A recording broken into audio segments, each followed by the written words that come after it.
Hello, I'm Professor Eric Van Cutsem from Leuven in Belgium. And as one of the chairs of this ESMO GI Congress, I want to summarize some of the relevant data on Trifluridine Tipiracil that we have seen at this meeting.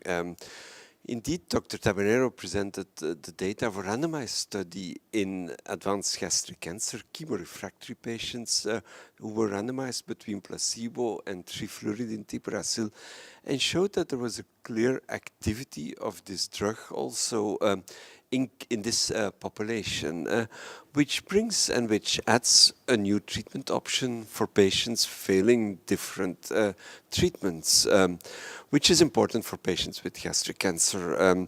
Indeed, not the majority of patients go to third or fourth line, but there are some patients who are still in good condition where we want to have a new treatment option, and trifluridine tipiracil may be an option for these patients if they are in good condition and if they are fit. And then also on top of that, we have seen two relevant and important abstracts in metastatic colorectal cancer, two different settings. There was a study presented by Dr. Falcone on a large number of patients, chemorefractory metastatic colorectal cancer patients, treated with trifluridine tipiracil alone. It was a non-randomized study, and he showed that in this international study there was some benefit, and there was also a good safety pattern, so confirming the previous randomized studies with trifluridine tipiracil.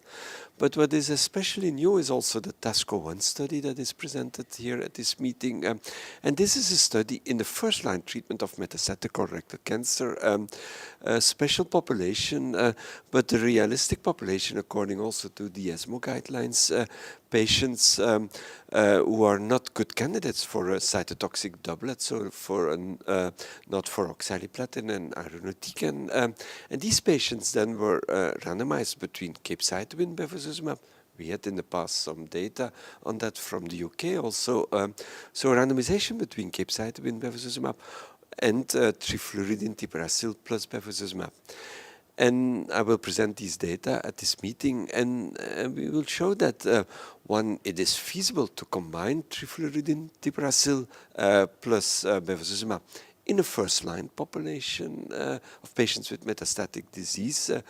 Two, there is a clear activity also in this setting, and although it was a randomized phase 2 study, it is clear that there was a clear trend towards an improved survival for patients treated with trifluridine tipiracil plus bevacizumab versus capecitabine bevacizumab, and this lays the basis for a further randomized phase 3 study that may happen in the future.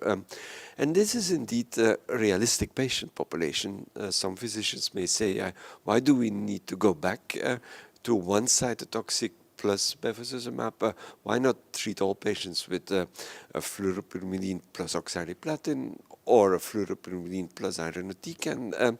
There is indeed a patient population, sometimes older patients with some comorbidity, with low tumor burden, also without an aggressive tumor biology, and also patients not willing to undergo a lot of toxicity of the chemotherapy, and that fits well in the ESMO guidelines.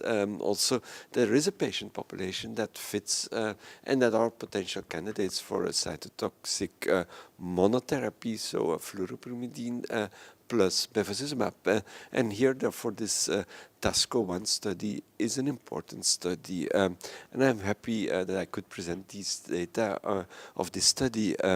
And this study also ran very well, showing again and endorsing that what I just said, that there is indeed a patient population. It was a multinational study also, and I really hope from a scientific point of view also that we can do a phase 3 study, really confirming these data, whether the improved trend for survival, whether that's also seen in a phase 3 study.